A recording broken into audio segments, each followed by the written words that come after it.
Hello friends, in this lecture we will look at a case study of T1 carrier system which is used in telephony for multiplexing 24 voice signals.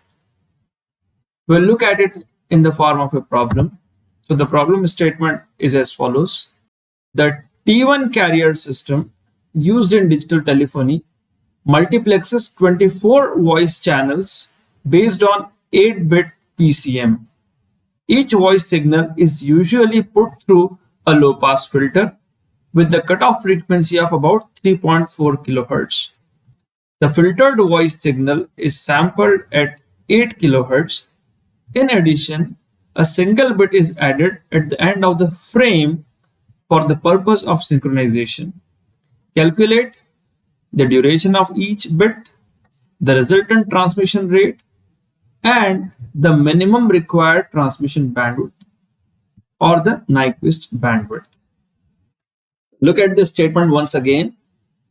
They say each voice signal is usually put through a low pass filter. Now this low pass filter is actually an anti-aliasing filter which is used to restrict the maximum frequency of the signal.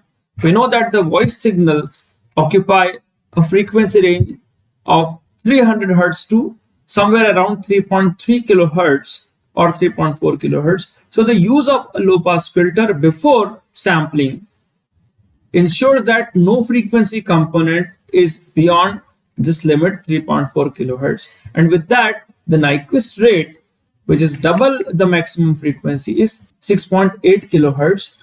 Usually sampling rate is kept slightly greater than the Nyquist rate, because if it is kept at the Nyquist rate, then at the receiver an ideal low pass filter would be required, which is not possible, and therefore the sampling rate is kept higher than the Nyquist rate. So the standard sampling rate for voice signals is 8 kHz or 8000 samples per second. This is what is shown here. So the T1 TDM system is used for voice communication.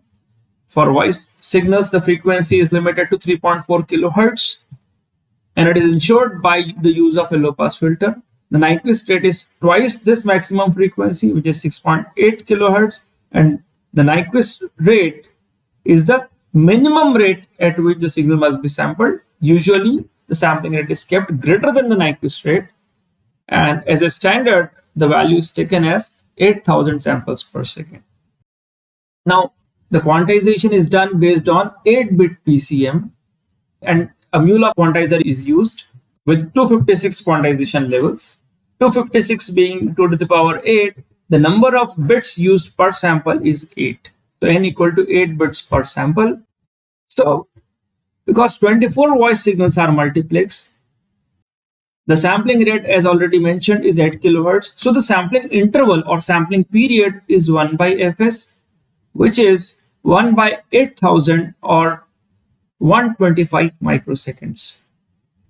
Now, because 24 voice signals are multiplexed, so one sample from M1, one from M2, and one from M3, and so on up to M24, one sample each is taken, and each sample is represented by 8 bits. So indeed 8 bits from M1, 8 bits from M2, and similarly 8 bits from M24 are taken for representation, and that makes one frame. But what is given in the problem is that in addition a single bit is added at the end of the frame for synchronization purposes.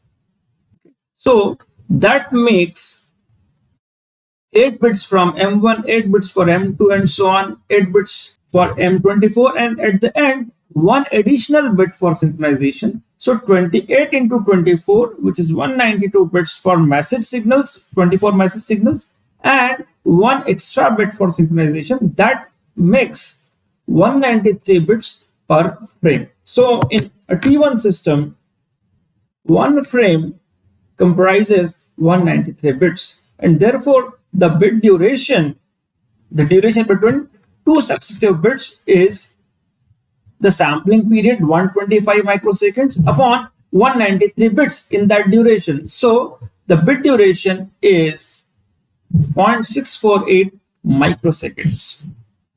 And therefore the bit rate of T1 system is equal to the reciprocal of this bit duration, and therefore it is 1 by 0.648 microsecond or 193 by 125 microsecond. That gives 1.544 megabits per second. So this is the bit rate of T1 system.